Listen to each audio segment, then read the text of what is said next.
الحمد لله الحمد لله عدد خلقه ورضا نفسه وزنة عرشه ومداد كلماته والصلاة والسلام على صفوة رسله وخير خلقه محمد وآله وصحبه. أما بعد فأعوذ بالله من الشيطان الرجيم. بسم الله الرحمن الرحيم.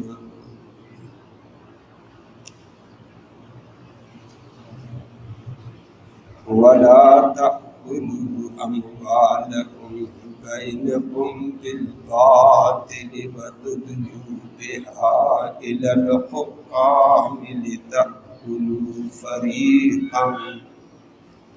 لتأكلوا فريقا من أموال الناس بالإثم وأنتم تعلمون. صدق الله العلي العظيم وبلغنا رسوله النبي الأمي الكريم.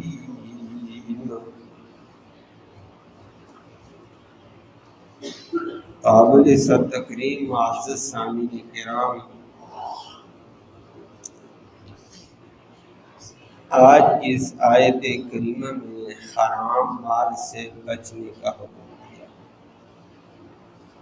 کہ لوگوں کے مال کو باطل طریقے سے مت کھاؤ اور حرام بھی مت کھاؤ، اور لوگوں کے اوپر جھوٹے دعوے کر کے، جھوٹی قسمیں لا کر، جھوٹے گواہ قائم کر کے، لوگوں کے اوپر ظلم اور تعدی کر کے ان کے مال کو ہڑپ نہ کرو، یہ بہت بڑا ظلم ہے۔ اللہ ہم سب کو بچنا نصیب فرمائے۔ لفظی ترجمہ سماعت فرمایا وَلَا تَأْكُلُوا، اور مت کھاؤ، اموالکم، آپس کے مالوں کو، مالوں کو، بینکم، آپس کے درمیان میں، بالباطل، باطل طریقے سے، جھوٹے طریقے سے، دھوکے کے طریقے سے، فراڈ کے طریقے سے مال مت کھاؤ۔ نمبر 2، اور ایسے بھی نہ کرو، وَلَا تَأْكُلُوا وَلَا تُدْلُوا، اور مت لے جاؤ بہا، ان مالوں کے معاملے کو، الی الحکام، حکمرانوں تک۔ کیوں لے کر جاتے ہو حکمرانوں تک مال کو؟ لتأکلوا، کہ تاکہ تم کھا لو، فریقاً، ایک حصہ، من اموال الناس، لوگوں کے مالوں میں سے، بالاسم، گناہ کے ساتھ، ظلم کے ساتھ، جبر کے ساتھ، اسم، گناہ، جبر، ظلم کے ساتھ۔ وَأَنْتُمْ تَعْلَمُونَ، حالانکہ تم جانتے ہو حق ہمارا نہیں، پھر بھی ہڑپ کرتے ہو، اس کا گناہ بھی تم جانتے ہو، پھر ایسے کرتے، ایسے نہ کرو۔ اللہ ہم سب کو بچنا نصیب فرمائے۔ پہلے رمضان کا تذکرہ تھا، رمضان کے تذکرے کے اندر یہ بات ایک پریکٹیکل، عملی طور پر سمجھا دی گئی، ایک مزاج بنایا گیا، ایک تربیت دی گئی کہ صبح صادق سے لے کر غروب آفتاب تک کھانا پینا اور جائز بیوی کے ساتھ مباشرت تک ناجائز ہے، فرمایا منع، اور فرما دیا دن کی بھوک لگی ہوئی ہے، پیاس لگی ہوئی ہے، مغرب کا ٹائم قریب ہے، روزے کا وقت ابھی نہیں آیا ہے کھولنے کا، تو کہتے ہیں کہ ہاتھ آگے نہ بڑھانا، ناجائز، اللہ ناراض ہوگا۔ بچوں ابھی نہ پینا، ابھی نہ کھانا، ابھی ٹائم رہتا ہے، ابھی ٹائم رہتا ہے، ابھی ناجائز، ابھی ناجائز۔ فرمایا یہ اپنا مال تمہیں کھانے سے تمہیں روک کر پریکٹس دلائی کہ ابھی یہ اللہ کے حکم کی خلاف ورزی ہے، یہ نہ کرنا، یہ نہ کرنا، یہ نہ کرنا، تاکہ تمہیں 11 ماہ بھی ایک عملی تربیت ہو جائے کہ یہ حرام مال ہے، ادھر ہاتھ نہ بڑھانا۔ اپنا مال 1 ماہ تک تم سے روک کر ایک تربیت کروائیے۔ کھانا اپنا پکا ہوا تھا، لذیذ بنا ہوا ہے، گرم گرم بنا ہوا ہے، چٹپٹے پکوڑے سموسے بنے ہوں گے، لیکن کہا نہ ہاتھ بڑھانا، ناجائز ہے۔ وہ میرا اپنا مال ہے۔ فرمایا اپنا مال ہے لیکن اللہ کا حکم ہے نہ کھانا۔ فرمایا یہ تمہیں پریکٹس کرا دی تھی اپنے مال سے، اگلی بات آیت میں آج فرمایا پھر بیگانے مال سے بھی ہاتھ نہیں دیجیے کہ اللہ اپنے مال تمہیں عملی تربیت ہو گئی تو 11 ماہ باقی دنوں میں بھی غیر کے مال کی طرف نہ ہاتھ نہ بڑھانا، حرام نہ کھانا، ناجائز۔ اس لیے آج حرام کے سے منع کا حکم آ گیا ہے رمضان کے بعد۔ دوسری بات، شان نزول میں واقعہ آتا ہے نبی کریم صلی اللہ علیہ وسلم کے دور میں 2 صاحب لڑ گئے زمین پر۔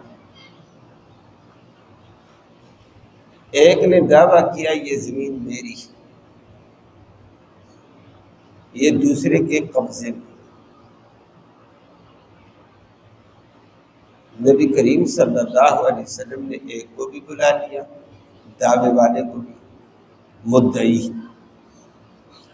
مدعے کو بھی بلایا جاتا، دونوں کو سامنے رکھ کر فیصلے کیے جاتے ہیں شرعی عدالت میں۔ مدعی اپنا دعویٰ دائر کرے، مدعا سن رہا ہو، پھر مدعی سے اس کے دعوے کی ساری خد و حال سننے کے بعد گواہ طلب کیے جاتے ہیں کہ اپنے دعوے پر گواہ پیش کر، ثبوت پیش کر۔ تو دعویٰ تو بڑا آسان ہوتا ہے لیکن دعوے کو ثابت کرنا بڑا مشکل ہوتا ہے۔ اس کو پورے طور پر ثابت کرنا پڑے گا، اس کے پورے گواہ لانے پڑیں گے، اور گواہ بھی اللہ کو حاضر ناظر جان کر پوری تفصیل بتائیں گے، یہ چیز ایسے،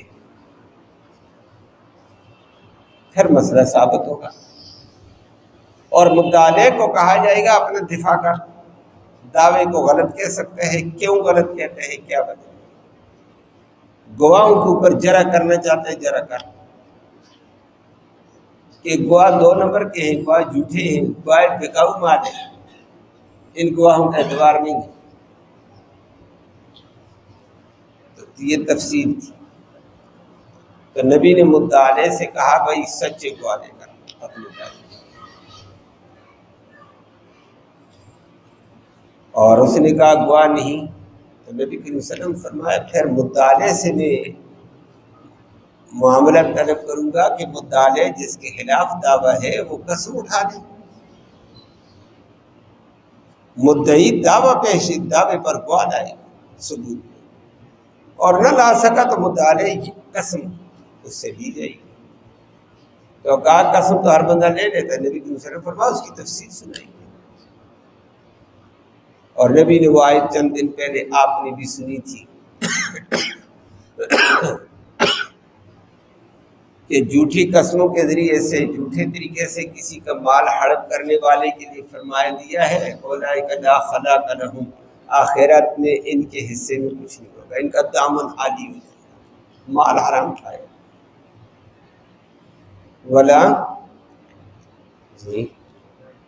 ولا یکلمہم یوم القیامہ، اللہ ان سے نرمی والی بات نہیں کرے گا۔ ولا ینظر الیہم، اللہ نظر رحمت سے نہیں دیکھے گا۔ ولا یزکیہم، اللہ ان کا تزکیہ نہیں کرے گا، جہنم میں جلائے گا۔ ولہم عذاب علیم، زوردار قسم کی نبی نے وعید سنائی کہ جھوٹی قسم اٹھائے گا، یاد رکھنا ایسے نہیں ہے قسم اٹھاؤ اور مال ہڑپ کر لو، تو بندہ ذرا ہچکچا گیا۔ لیکن جس نے دعویٰ کیا وہ بڑا تیز تھا، وہ اپنی گواہ تلاش کر کے لے آیا۔ نبی کریم صلی اللہ علیہ وسلم نے فرمایا میں تو شریعت کا پابند ہوں، مجھے رب نے کہا مدعے سے دعوے پر دلائل سن، گواہ دے۔ گواہ اگر اللہ کو حاضر ناظر جان کر اگر گواہی دیتے ہیں آپ کے حق میں فیصلہ میں دیتے ہیں، لیکن یاد رکھنا جھوٹی گواہی کے ذریعے سے مال ہڑپ کرنا، جھوٹی گواہی دینا، جھوٹی گواہی دلانا، فرمایا یہ میں محمد بھی ان جھوٹے گواہوں پر ظاہری فیصلہ دے دوں گا، لیکن میرے فیصلے سے مال حلال نہیں ہوگا، مال ہوگا حرام، کیونکہ تمہارا دعویٰ جھوٹا ہے، گواہ جھوٹے۔ تو یہ مت کہہ دینا کہ میرے حق میں نبی نے فیصلہ کر دیا فلہذا میرے لیے حلال ہو گیا۔ تمہیں پتہ ہے میرا دعویٰ غلط، میرے گواہ غلط، میں نے جیلی قسم کے گواہ لا کر مال ہڑپ کیا۔ فرمایا اللہ نے کہ نبی نے فرمایا اس رب کی قسم ہے جس کے قبضے میں محمد کی جان ہے، اس آدمی کو جہنم کی آگ کے لپیٹ سے میرا فیصلہ نہیں بچا سکتا۔ اور سہل ترین وہی سنا دی ہے، بات بھی سچ ہے۔ آج کل تو ہمارے فیصلے ہو جاتے ہیں، کہتے ہیں عدالت سے ڈگری ہماری ہوتی ہے، ہم جیت چکے ہیں۔ تم جیتو جس طریقے سے جیتتے ہو، ناجائز طریقے سے اگلے کا مال قبضہ کر لیا، اپنے حق میں فیصلے لے لیے، جو بھی کیا، یہ جج چھوڑ، محمد کریم صلی اللہ علیہ وسلم فرماتے میں بھی جج بن کر گواہوں پر فیصلے دے دوں گا، مدعی جھوٹا، اس کے گواہ جھوٹے، جہنم کی آگ ان بندوں کو لپیٹے گی اور میرا فیصلہ ان کو آگ سے نہیں بچا سکے گا۔ ان کو یہ اطمینان نہیں ہونا چاہیے کہ محمد کے فیصلہ، نبی کا فیصلہ جی اب ہمارے لیے جائز ہے۔ تو اس موقع کے بعد نبی نے یہ کام کیا، یہ آیت کریمہ اللہ نے نازل کر دی ہے اور لوگوں کو بتا دیا کہ حرام مال نہ کھاؤ۔ باطل طریقے سے، باطل طریقہ کیا؟ دھوکے کے ذریعے سے غیر کا مال کھانا، فراڈ کے ذریعے سے غیر کا مال کھا لینا، ہڑپ کر کے قبضہ کر کے غیر کا مال لے لینا، ڈاکے کے ذریعے سے غیر کا مال لے لینا، چوری کے ذریعے سے، رشوت خوری کے ذریعے سے، سود کے ذریعے سے، غیروں کے مختلف طریقے حرام مال کے لینے کے۔ فرمایا غیر کے باطل طریقے سے غیر کا مال نہ لو، یہ حرام ہے۔ تم کہو جی آج کل چلتے یہی طریقے ہیں، تو طریقے کے چلنے کو چھوڑ، باطل طریقے سے، غلط طریقے سے غیر کے مال کو لینا حرام ہے اور یہ حرام سے بچو۔ ایک فرما دیا وَلَا تَأْكُلُوا أَمْوَالَكُمْ بَيْنَكُمْ بِالْبَاطِلِ، اپنے مالوں کو آپس کے درمیان میں باطل طریقے سے نہ کھاؤ۔ باطل طریقے سے بہت سارے لوگ کہتے ہیں فلانے نے یہ دعویٰ کیا، کہا تو اتنا دعویٰ کرتے، میرے اتنے پیسے گم ہو گئے تھے، میرا اتنا لاکھ گم ہو گیا تھا، یہ فلاں کھا گیا، اس کے اوپر گواہ موجود ہے۔ چل کہتے ہیں مزے کرو، پھر ایسے بھی ہوگا، ایسے بھی ہوگا۔ اس کے آپ جانتے ہیں آج ہمارے مروجہ نظام میں کیا کیا ہے؟ اللہ ہم سب کو ہدایت نصیب فرمائے۔ اور پتہ ہوتا ہے میرا دعویٰ غلط، میرا طریقہ غلط، لیکن آگے کام چلتے ہیں۔ پھر آگے ہمارے وکیل بھی کہتے ہیں پیسے ہمیں دینا، آگے کام ہمارا ہے، وہ ہم ثابت کر دیں گے۔ اللہ ہم، اور پھر باطل طریقے سے، اور باطل طریقے سے پیسہ کھایا بھی جاتا ہے، مختلف طریقے ہیں جیسے میں نے ذکر کیے ہیں۔ باطل طریقہ رشوت خوری میں اگلے کا جائز کام ہوتا ہے، وہ کہتے ہیں میں نہیں کرتا ہوں جب تک اتنے پیسے نہ دو۔ اب یہ غلط طریقے سے غیر کا مال کھاتا ہے۔ بھائی تو افسر بیٹھا ہوا ہے، تیری ڈیوٹی ہے، تو تنہا کھاتا ہے، لوگوں کا جائز کام کرنا، جو ان کا حق ہے وہ دے دیں، لیکن کہتا ہے نہیں، حق بھی یا نہیں دوں گا جب تک اتنا نہیں دوں گا۔ باطل طریقے سے مال کھا لینا، رشوت کے ذریعے سے اگلے کا جائز حق آج دنیا روتی ہے کہ میرا حق ہے، میں لینا چاہتا ہوں، لیکن اگلے نہیں دیتے بغیر رشوت کے، کیا کریں؟ ہاں مجبوری ہے، پھر حق لینے کے لیے مجبور ہے تو، پھر تیری رشوت دینے کا اتنا وبال نہیں جتنا لینے والا لے رہا ہے ناجائز طریقے سے۔ ہاں ایک ہے رشوت لینے والا، دونوں جہنمی ہیں، وہ حدیث میں دونوں راشی والمرتشی کلاہما فی النار، دونوں جہنم میں ہیں۔ لیکن بعض دفعہ رشوت دینے والا مجبور ہوتا ہے، اس کو جائز کام پھنسا ہوتا ہے، وہ کہتا ہے میں جائز کام کے لیے رشوت نہیں دوں گا، میں آگے اور پھنستا چلا جاؤں گا، اور پھنستا چلا جاؤں گا، ذلیل ہوتا جاؤں گا۔ پھر شریعت کہتی ہے اپنے آپ کو ظلم سے بچانے کے لیے، پھنسنے سے نکلنے کے لیے، دے اللہ کا بندہ تو مجبور ہے، جو لینے والا وہ مجبور نہیں، وہ حرام ہو رہے، تو مجبور ہے، تیرے لیے بات ہو رہی۔ اللہ ہم سب کو ہدایت دے۔ یہ باطل طریقے ہیں آج تجارت میں، آپ جانتے ہیں، بڑا دھوکہ، بڑا فراڈ، 2 نمبر کی چیزیں، غصب کا عام طریقہ ہے، قبضہ گروپ عام ہے، آپ سارے طریقے باطل اور باطل طریقے سے کھایا جاتا ہے۔ قبضہ گروپ کو اگر یہ کہہ لیتے ہیں یہ کر لو یہ کر لو، کہتا ہے جی قبضہ میں چھڑا لوں گا، تیری جگہ ہے لیکن مجھے اتنے پیسے دے دو۔ او بھائی مظلوم کا تعاون کر، مفت میں دے، تو اتنے پیسے کھا کر یہ کرے گا باطل طریقے سے۔ اللہ ہم سب کو ہدایت دے۔ کچھ جائز اور ناجائز سارے دھندے ہیں، ایک اور کام ہوتا ہے، یہ تو باطل طریقے ہیں۔ فرمایا باطل طریقے سے آپس میں مال مت کھاؤ۔ باطل طریقے میں ناپ تول بھی ہے، ناپ تول میں کمی، باطل طریقے سے مال کھا۔ امانت میں خیانت، باطل طریقہ۔ فرمایا یہ باطل جتنے طریقے ہیں مال کے ناجائز۔ وَتُدْلُوا بِهَا إِلَى الْحُكَّامِ لِتَأْكُلُوا فَرِيقًا مِّنْ أَمْوَالِ النَّاسِ بِالْإِثْمِ۔ ایک اور بھی کر لیتے ہیں کبھی کبھی کہ کیس کو حکمرانوں تک لے جاؤ، افسروں تک لے جاؤ، تاکہ ان پر جھوٹا مقدمہ بنا دو، جھوٹے مقدمے کے ذریعے سے ان سے مال لے لیں، جھوٹا دعویٰ کر دو، چیز ضبط کر دو، اور جھوٹا دعویٰ کیا تو جھوٹی گواہی آئے گی، جھوٹی گواہی دینا، جھوٹی گواہی دلوانا، جھوٹی قسم لینا، جھوٹی قسم دینا، یہ سارا پھر حکمرانوں کے پاس یہ باتیں چل جاتی ہیں۔ فرمایا وَتُدْلُوا بِهَا إِلَى الْحُكَّامِ کہ حکمرانوں تک بات کو لے جاتے ہو۔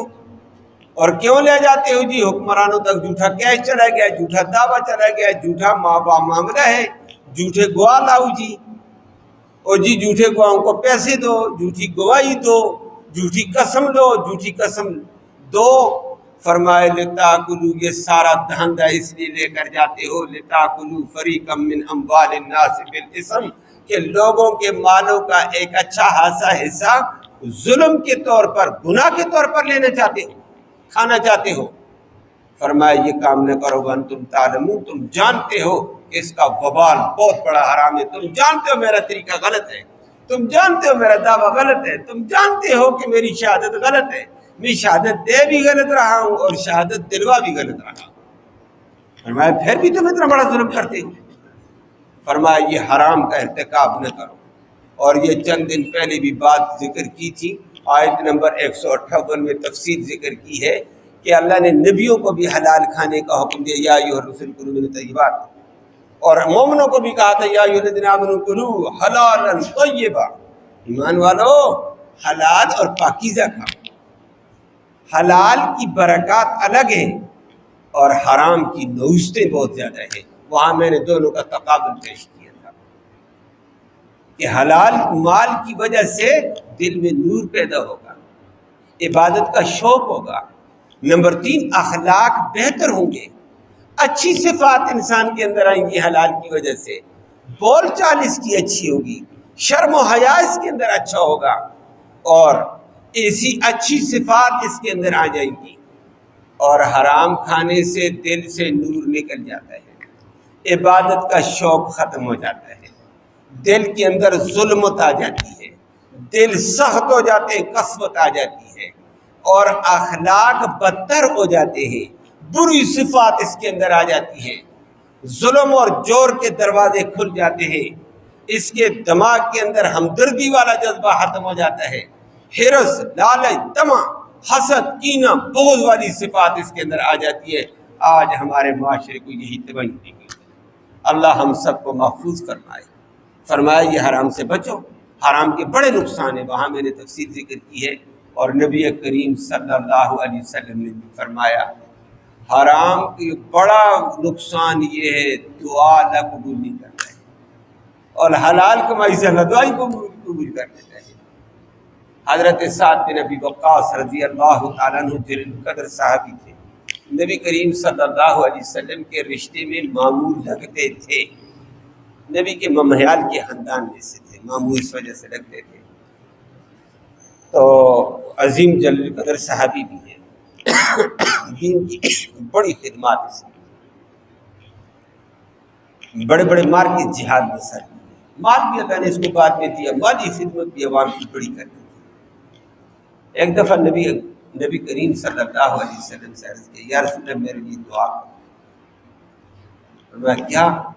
یا رسول اللہ مجھے اللہ ایسا بنا لے کہ میں مستجاب الدعوات بن جاؤں، میں جو دعا کروں اللہ میری دعا قبول کر دے، میرے لیے دعا کرو، میری دعائیں قبول ہو جائیں۔ نبی کریم صلی اللہ علیہ وسلم نے فرمایا ایک ہی نسخہ ہے دعا کی قبولیت کہ دعا قبول ہوگی، آپ اس بات کو لازم پکڑ لیں کہ میرے پیٹ میں حرام نہیں جائے گا، حرام کا لقمہ، حرام کا قطرہ، حرام کا پانی نہیں جائے گا، جائے گا تو حلال کھاؤں۔ فرمایا تو حلال چیزوں کا تہیہ کر لے، جو دعا کرے گا اللہ تیری دعا کرے گا، اور اگر دعا کی قبولیت چاہتا ہے تو دعا کی قبولیت نہیں ہے، حرام اندر چلا گیا دعائیں کرتے رہو، قبول نہیں ہوتی۔ اللہ ہم سب کو معاف فرما، اللہ ہم سب کو معاف فرما۔ تو حرام مال کا بڑا نقصان یہ ہے دعائیں قبول نہیں۔ اور وہ وہاں میں نے ذکر کیا تھا، بہت سے لوگ لمبا سفر کر کے بیت اللہ جاتے ہیں، بڑا گندا بات، غبار، آلود، بیت اللہ کا غلاف پکڑ پکڑ کر کہتے ہیں یا رب یا رب یا رب۔ فرمایا انا یستجاب لہ، اس کی دعا کہاں قبول ہوتی ہے؟ ملبسہ حرام، لباس حرام کا، ومشربہ حرام ومأکلہ حرام، کھانا حرام، پینا حرام، وغذی بالحرام، اس کا بدنی پرورش پایا حرام سے، انا یستجاب لہ، اس کی دعا قبول کہاں ہوتی ہے؟ اللہ فرشتوں کہتے ہیں دفع کراؤ اس کو، ہٹاؤ بیت اللہ کے قریب سے۔ اللہ ہم سب کو محفوظ فرما۔ معاشرے کے اندر آج یہ ایک عجیب گن لگ چکا ہے، مال آئے جیسے کیسے آئے، چھوڑو اس بات کی تمیز کو، یہ بڑی تباہی ہے۔ اللہ سب کو حلال کھانے کی، حلال کمانے کی توفیق نصیب فرمائے۔ حلال کمائی کی بڑی برکت ہے، حلال کی صفات انسان کے اندر، اخلاقیات جو پیدا ہوتے ہیں وہ بڑے۔ آج قوم کے اخلاق تباہ ہو چکے ہیں، قوم درندہ بنتی ہوئی نظر آ رہی ہے۔ کیوں؟ حرام کھایا تو حرام کے حالات تو تباہ ہوں گے، حالات تو بدلے گی، انسانیت نظر نہیں آتی لوگوں کے اندر، یہ حرام کا اثر ہے۔ اللہ ہم سب کو محفوظ فرمائے۔ اور وہ فرمایا حرام مال ہو، قیامت کے دن حدیث میں آتے ہیں، روایت میں معاذ بن جبل رضی اللہ عنہ کی روایت ہے، نبی کریم صلی اللہ علیہ وسلم نے فرمایا حشر کے میدان میں رب کی عدالت میں ما تزال قدما ابن آدم حتی یسأل عن خمس، ابن آدم کھڑا ہوگا اللہ کے سامنے، اللہ کہے گا اس وقت تک پاؤں اٹھا کر آگے نہیں چل سکتا جب تک 5 سوالوں کا مجھے جواب دے۔ 5 سوال کرتا ہوں، اور پہلا سوال ہوگا عن عمرہ فی ما افنا، 60 سال، 70 سال، 80 سال عمر جیسی بہترین دولت دی تھی، بڑے کمانے کے موقع ملے تھے، بڑی نیکیاں کما سکتا تھا، رب کی رضا لے سکتا تھا، بتا یہ 60 سال 80 سال کہاں فنا کر کے آ گیا؟ توبہ، اس وقت بندہ پریشان ہوگا، یا اللہ اتنا بڑا موقع تھا کیسے ضائع ہو گیا۔ وعن شبابی فیما ابلا، یہ جوانی کی قوت تھی، یہ کہاں بیکار کر کے آ گیا۔ جوانی میں بڑا کچھ ہوتا ہے، بڑا کچھ آدمی کر سکتا ہے، اپنے لیے، دوسروں کے لیے، رشتہ داروں کے لیے، اقارب کے لیے، دین کے لیے، آخرت کے لیے، بہت کچھ ہوتا ہے اس میں ماشاءاللہ، نہ تھکنے والی وقت ہوتا ہے، ہر کچھ کو کیا جاتا ہے۔ آپ برباد کہاں کی میری دی ہوئی جوانی۔ اور تیسرا سوال وعن مالہ من این اکتسبہ، مال کہاں سے کمایا تھا، بتا کون سا طریقہ اختیار کیا تھا؟ یہی تو تھا، وَلَا تَأْكُلُوا أَمْوَالَكُمْ بَيْنَكُمْ بِالْبَاطِلِ، باطل طریقوں سے مال کو نہ لاؤ۔ یہ مال کے بارے میں سوال ہوگا، کہاں سے کمایا، کون کون سا طریقہ تھا، تفصیل بتا۔ پاکستانی عدالت کہتی ہے کہ فلاں کا حساب کرو، لوگ آج دیکھ رہے ہیں دنیا کہاں سے کہاں جا رہی ہے۔ اللہ کی عدالتوں کی جو سب کچھ جانتا وہاں حساب بڑا مشکل۔ نمبر 4، وعن مالہ این انفقتا، مال کے بارے میں بتا، میں نے اتنی جائیداد، اتنا مال، اتنا پیسہ دیا، خرچ کہاں کیا۔ یہ ادھر کہتے ہیں میرا مال میری مرضی ہے، تیرا مال تیری مرضی نہیں، اللہ کا مال اللہ کی مرضی چلے گی، اللہ کی اطاعت میں چلے گا۔ یہ مال کہاں خرچ کیا؟ فحاشی میں، عریانی میں، جوئے میں، کہاں خرچ کرتا رہا؟ بے حیائی میں، رقص و سرور میں، ناچ گانے میں۔ اور ماشاءاللہ ہمارے لوگوں کو جب دیکھا تو ناچ گانے میں اتنا دیتے، او برملا، اچھلنے کودنے والے، ناچنے والے دے رہے ہوتے ہیں، ڈھولک بج رہا ہے، بینڈ بایو پھیلا رہے ہیں، اور کہتے ہیں یہ بھی موقع کبھی کبھی آتا ہے، آتا کبھی کبھی، حساب رب کو دینا پڑے گا، پھر پتہ چلے گا کہاں کہاں کمایا، کہاں خرچ کیا ہے۔ اللہ ہم سب کو معاف فرمائے، ہدایت نصیب فرمائے۔ 5واں سوال ہوگا عن علمہ فیما عمل، علم جتنی سمجھ تھی اس کے مطابق عمل کتنے کیا، بتا۔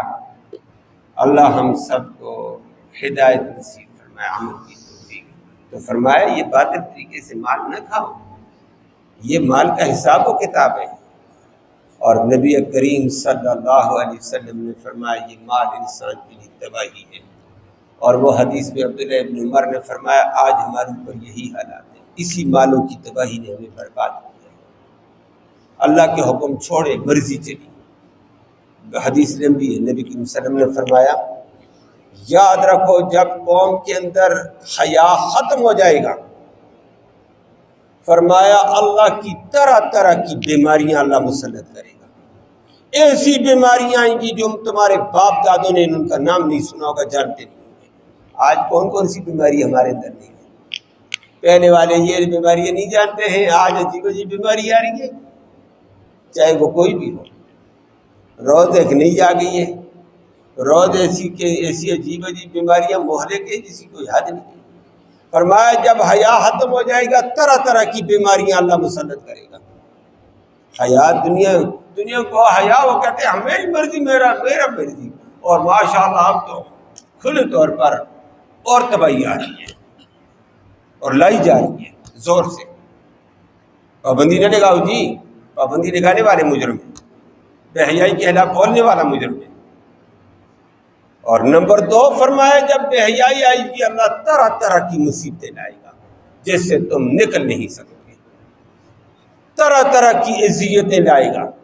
آج قوم ساری اذیت میں ہے، مبتلا ہے، اپنی عیاشی تو بدماشی تو کر لی، لیکن اللہ معاف فرمائے ہمارے لیے عبرت کا سامان ہے، بیماریاں عام، تکلیفیں کیسی آ رہی ہیں، دنیا کہاں تڑپ رہی ہے اس وقت، کوئی اٹھانے والا نہیں ہے، روٹی کپڑے کو چھوڑو، بیچاروں تک پہنچنے والا کوئی بھی نہیں، کوئی پہنچنا چاہتا بھی نہیں پہنچ سکتا ہے۔ اللہ ہم سب کو معاف فرما، ساری قوم کا اللہ معاف فرمائے۔ فرمایا حیا ختم، تو یہ طرح طرح کی چیزیں آج وہ اللہ کے سچے نبی کا فرمان ہمیں سچا نظر آتا ہے، کیوں حیا کا جنازہ نکالتے ہیں؟ حیا ختم ہونا، بیماریوں نے آنا، مصیبتوں نے آنا، تکلیفوں نے آنا، اذیتوں نے آنا ہے، طرح طرح کے عذابوں نے آنا ہے۔ نمبر 2 فرمایا جس وقت قوم زکوٰۃ صحیح طریقے سے ادا نہیں کرے گی اس وقت اللہ رب العالمین بارش کے ذریعے سے جو زمین کی پیداوار ہے اللہ اس کو ختم کر دے گا۔ وہ 2 طریقے ہوتے ہیں، یا بارشیں ختم، چیزیں اگنی ختم، یا بارش اتنی زور جو اگی ہوئی اس کو بھی بہا کر لے جائے۔ وہ آج ہمارے اوپر نقشہ موجود ہے، فصلوں کی فصلیں تباہ کر کے رکھی، پتہ نہیں آئندہ آنے والا دور کیا ہوگا، اللہ کی طرف متوجہ ہوں گے وہ مدد کر سکتا ہے، نہیں تو دنیا کی طاقتیں ایڈ دیتی رہے پورا نہیں ہوگا۔ جتنی ایڈ کہاں سے لوگے، فصلیں تو تباہ ہو چکی ہیں، غلے تو تباہ ہو چکے ہیں، صرف ہم ٹی وی کے اوپر اور میڈیا کے اوپر دیکھ کر ادھر تس سے بس نہیں ہے، ہاں یہ ہو رہا ہے، یہ بھی ہو گیا، یہ بھی ہوگا، توبہ کوئی بھی نہیں کرتا ہے، روتا کوئی بھی نہیں ہے۔ اللہ کے ہاں رونے کی ضرورت ہے۔ اور زکوٰۃ کو ہم نے ایسی سمجھا ہوا تھا، کچھ رسمی کوئی دے دیا، نہیں تو نہیں۔ تیسری بات نبی کریم صلی اللہ علیہ وسلم نے فرمائی ناپ تول میں ڈنڈی مارو گے، ناپنے میں کمی، تولنے میں کمی کرو گے تو فرمایا اللہ تمہیں معیشت کی پریشانیوں میں ڈال دے گا، معیشت تمہاری پریشان، صبح پریشان رات پریشان، تاجر کروڑوں کما کر بھی پریشان ہے تو ڈنڈی مارتے ہیں۔ اللہ کے نبی کا فرمان سچا، پریشانی میں چلے گئے۔ نمبر 4 نبی کریم صلی اللہ علیہ وسلم نے فرمایا جس وقت تم اللہ اور اللہ کے رسول کے حکموں کو توڑو گے، وعدوں کو توڑو گے، معاہدوں کو، اللہ سے وعدہ کیا لا الہ الا اللہ کا، توڑتا ہے، بہت سارے وعدے کیے ہوتے ہیں اس کو توڑ دیتے، یا اللہ میرا یہ کام کر دے، آئندہ میں مسلمان بنوں گا، اللہ مجھے صحت دے دے، میں 5 وقت نمازی بنوں گا، یہ بھی کروں گا، میں کسی کا حق نہیں، بعد میں توڑ دیتے ہیں۔ فرمایا جس وقت تم وعدے توڑو گے اللہ تمہارے اوپر اجنبی دشمن مسلط کر کے تمہیں پریشان کر دے گا، اجنبی دشمن، عجیب عجیب دشمن آئیں گے تمہیں پریشان، صبح و شام پریشانی میں ڈال دے گا۔ آج ہمارا حال کیا ہے کہ اس پریشانی اور دلدل میں حدیث تو سچی ثابت ہو رہی ہے۔ نمبر 5 فرمایا جس وقت تمہارے حکمران اللہ اور اللہ کے رسول کا حکم چھوڑ کر ظلم کے ضابطے چھوڑیں گے، اللہ اور اللہ کے رسول کے احکام قرآن و حدیث کے خلاف فیصلے دیں گے، فرمایا اللہ رب العالمین تمہارے اندر نفرت اور لڑائی کی فضا پیدا کر دے گا، اور حکمران بھی لڑیں گے، تم بھی لڑو گے، اور اللہ اسی لڑائی میں تمہیں تباہ و برباد کرے گا۔ آج وہی حال ہے، کون سا حکمران قرآن و حدیث کے مطابق فیصلے کرتا ہے؟ اور حالات کہاں ہیں؟ اور نیچے والے کیا ہیں؟ مجنو بنے ہوئے ہیں، ایک کا جالا دوسرے کا جالا، ادھر کا لیا ادھر کا لیا، اپنے ایمان خراب اور مر رہے ہیں، پتہ نہیں آگے کیا تباہی آنے والی ہے۔ اور جناب الیکشن ہے جی، خون ریز الیکشن ہونے والا ہے جی، او خدا کے بندو شرم نہیں آتی ہے بولتے ہوئے؟ یہ کیوں قوم کو اتنی خون ریزی میں ڈراتے ہو؟ تو کرے گا بدماشی، تو کرے گا یاشیاں، اور خون ریز الیکشن دیکھ رہے ہیں جی، خونی حالات دیکھ رہے ہیں جی، خنزیر ہے سارے۔ اللہ ہمیں ہدایت نصیب فرما، نہ قرآن کا حکم تم مانو نہ حدیث کا تم مانو، تباہی نیچے قوم کے اوپر، خود بھی آپس میں بھی تباہ ہے۔ اللہ ہم سب کو ہدایت نصیب فرمائے۔ یہ بہقی کی روایت ابن ماجہ کی میں نے ذکر کی ہے، اور آج وہی نقشہ ہمارے سامنے ہے۔ اللہ ہم سب کو حرام سے محفوظ فرمائے۔ یہ ساری ہماری کرستانیوں کے نتائج ہمارے سامنے ہیں۔ اللہ کے سچے نبی نے فرما دیا تھا یہ نہ کرو، یہ حالات آ جائیں گے۔ اللہ ہم سب کو سچے دل سے توبہ کی، اپنے لیے بھی اپنے مسلمان بھائیوں کے لیے توفیق نصیب فرمائے، اور مسلمان بھائیوں کے اوپر جو تباہی آئی ہوئی اللہ اس سے مجھے محفوظ فرمائے۔ بلکہ سیدھی بات یہ ہے جو میں نے ابھی بھی ذکر کیا کہ آنے والے مسلمان بیچارے لٹ گئے پٹ گئے، ان کی مدد کرنی ہے، کسی کو کپڑا دینا ہے، کسی کو بستر دینا، کمبل دینا، کھانا دینا، رہائش دینی، یہ تو اپنی جگہ ہے، لیکن بڑا یا کام یہ ہے مدد کا کہ سیلاب آیا ہوا پانی رک جائے، بند باندھا جائے، اور بند باندھنے کے لیے نہ ادارہ کامیاب ہے، نہ فوج کامیاب ہے، نہ کوئی کامیاب ہے، پانی کے رہنے کے آگے کوئی طاقت نہیں ٹھہر سکتی ہے۔ یہ ایک ہی صورت ہے، اس کے لیے مدد کرنی ہے، اللہ سے رونے کی ضرورت ہے کہ اللہ روکے اس کو تو روکے، نہیں تو کہیں کہ فوج یہ کرے گی، ادارے یہ کریں گے، رضاکار یہ کریں گے، کوئی بھی نہیں کر سکتا ہے۔ رضاکاروں کے حالات سامنے آ چکے ہیں، وہ کہتے ہیں بے بس ہے، ریلا ایسے گزرتا ہے آگے چل ہی نہیں سکتے ہیں، کسی تک پہنچ ہی نہیں سکتے ہیں۔ اللہ ہم سب کو معاف فرما دے، اللہ ساری امت کو معاف فرما۔ امت دین سے نکل کر بے دینی میں چلی گئی، حلال سے نکل کر حرام کے اندر چلی گئی تھی، اپنے اپنے ناجائز طریقوں سے ہڑپ کرنے کی سوچ رہی تھی، تباہی آ گئی۔ یا اللہ تو تباہی سے ساری قوم کو محفوظ فرما، یا اللہ تو معاف فرما دے، یا اللہ تو معاف فرما دے، سب کو معاف فرما دے، کمزوریوں کو معاف فرما، کوتاہیوں کو معاف فرما، غفلتوں کو معاف فرما۔ یا اللہ ہم توبہ کرتے ہیں تیرے حضور، یا اللہ ہمارے سب بھائیوں کو معاف فرما دے، جو پانی میں کھڑے ہیں اللہ ان کے لیے آسانی کے فیصلے فرما، جو بچے ڈوب رہے ہیں یا اللہ ان کے اوپر رحم کے فیصلے فرما، جو دیگر بیچارے پریشانی کے اندر ہیں یا اللہ ان سب کی پریشانیاں دور فرما۔ یا اللہ مزید تباہی سے قوم کو محفوظ فرما، ملک کو محفوظ فرما، مسلمان کو محفوظ فرما۔ مسلمان کو ایک دوسرے کی ہمدردی نصیب فرما، ایک دوسرے کی نفرت سے محفوظ فرما، ایک دوسرے کے بغض سے محفوظ فرما، ایک دوسرے کی عداوت سے محفوظ فرما، ایک دوسرے کے ساتھ مودت و محبت نصیب فرما، ہمدردی نصیب فرما، ایک دوسرے کا تعاون کرنے کی توفیق نصیب فرما، ایک دوسرے کے لیے رونے کی توفیق نصیب فرما، ایک دوسرے کی مددگاری کی توفیق نصیب فرما۔ یا اللہ مسلم امہ کو ایک جان بننے کی توفیق نصیب فرما۔ یہ ایک جان ہے سارے مسلمان، وہ اللہ کے نبی نے فرمایا مسلمان ایک جان کی مانند ہے۔ ان اشتکا راسہ اشتکا کلہ، سر پہ درد سارا بدن پریشان، ان اشتکا عینہ، آنکھ پہ درد ہے سارا بدن درد میں ہے، پریشان ہے۔